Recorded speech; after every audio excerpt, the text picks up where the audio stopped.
Olá, sejam muito bem-vindos ao Direito Cast. Antes de a gente começar, já sabe, né? Deixa o like e compartilha esse vídeo nas suas redes sociais.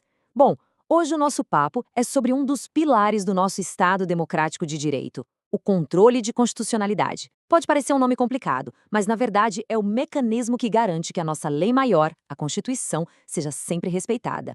É um tema, olha, essencial para quem estuda ou já trabalha com direito. Para a gente desvendar esse tema de vez, nosso roteiro de hoje tem 5 etapas bem diretas. A gente começa pela fundação do sistema, depois vamos explorar os dois principais caminhos desse controle, conhecer as ferramentas do STF, analisar os efeitos de uma decisão e, por fim, entender a relevância prática de tudo isso no nosso dia a dia. Preparados? Vão nessa! Então, vamos lá. Tudo começa com uma ideia central, o verdadeiro alicerce de todo o nosso sistema jurídico. E essa ideia é o princípio da supremacia da Constituição. Pensa naquela famosa pirâmide jurídica. Lá no topo, absoluta, soberana, está a nossa Constituição Federal.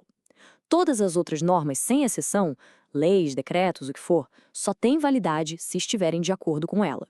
Se uma norma aqui de baixo bate de frente com o que está lá no topo da pirâmide, ela é considerada inválida, simples assim. E é justamente para fazer essa checagem que o controle existe. Ok, a gente já entendeu que a Constituição manda em tudo. Mas na prática, como é que a gente garante que essa supremacia seja respeitada? Bom, o nosso sistema tem duas vias principais, dois caminhos para fazer esse controle acontecer. Existem essas duas formas de fazer o controle. De um lado, a gente tem o controle difuso. Ele acontece, sabe onde? Num caso concreto. Imagina um processo qualquer, pode ser de cobrança, de família. Qualquer juiz em qualquer lugar do Brasil pode olhar para uma lei e dizer, olha, para resolver esse caso aqui, essa lei não se aplica, porque ela é inconstitucional. O efeito dessa decisão é inter partes, ou seja, vale só para as pessoas envolvidas naquele processo. É como um médico tratando a doença de um único paciente. Agora, do outro lado, a gente tem um controle concentrado. Aqui o buraco é mais embaixo. A discussão é sobre a lei em si, em tese, sem um caso específico. E quem julga é principalmente o Supremo Tribunal Federal. A decisão aqui tem efeito erga omnes, que significa vale para todo mundo. É como se uma agência de saúde proibisse um remédio para o país inteiro. E olha só, dentro do controle difuso, quando a discussão chega nos tribunais, tem uma regra de ouro, a cláusula de reserva de plenário. Ela basicamente impede que um órgão pequeno, de um tribunal tipo uma turma com 3 ou 5 juízes, declare uma lei inconstitucional sozinho. A questão precisa ser levada para o plenário, para a galera toda ou para um órgão especial e precisa do voto da maioria absoluta. Isso garante que uma decisão tão séria tenha muito mais peso e legitimidade, né? Olha, uma pequena pausa aqui. Se esse conteúdo tá te ajudando, aproveita para compartilhar com seus amigos ou nas suas redes sociais. Isso ajuda muito a fortalecer e desenvolver ainda mais o nosso canal. Agora que a gente entendeu a diferença, vamos focar no controle concentrado e dar uma olhada nas ferramentas específicas que o STF usa.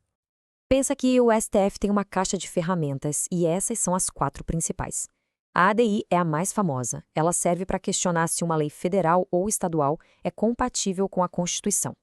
Já a ADC faz o caminho inverso. Ela pede para o STF confirmar que uma lei é constitucional para acabar com qualquer dúvida. A ADO é diferente. Ela é para casos de omissão, sabe? Quando o Congresso simplesmente não cria uma lei que a Constituição mandou criar.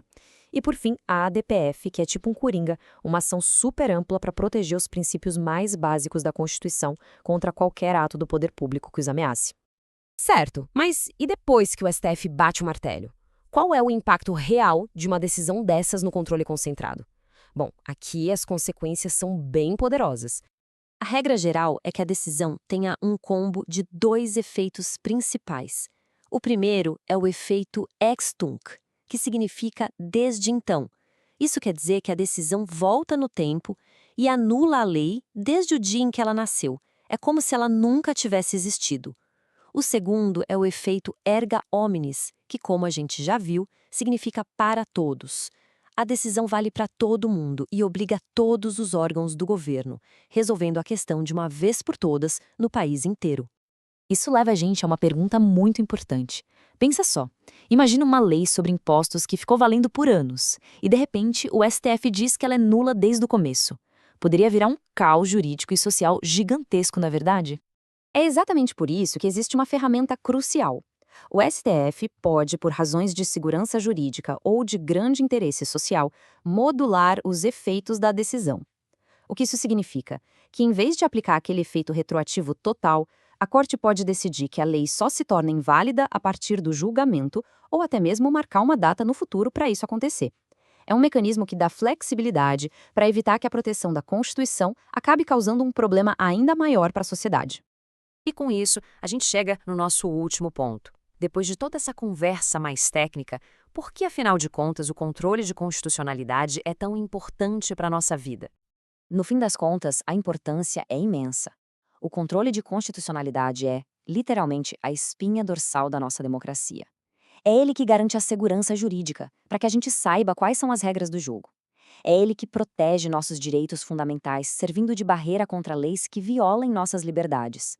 E é ele que atua como um sistema de freios e contrapesos, mantendo o equilíbrio entre os poderes e garantindo que ninguém, absolutamente ninguém, esteja acima da Constituição. Isso tudo nos deixa com uma reflexão final, um debate que está sempre em alta. Esse sistema que coloca o judiciário como o grande guardião da Constituição levanta uma questão polêmica. Onde termina a interpretação da lei e onde começa o que muitos chamam de ativismo judicial? É uma linha bem tênue e com certeza uma discussão fundamental para a nossa democracia. Muito obrigada por acompanhar este DireitoCast até aqui.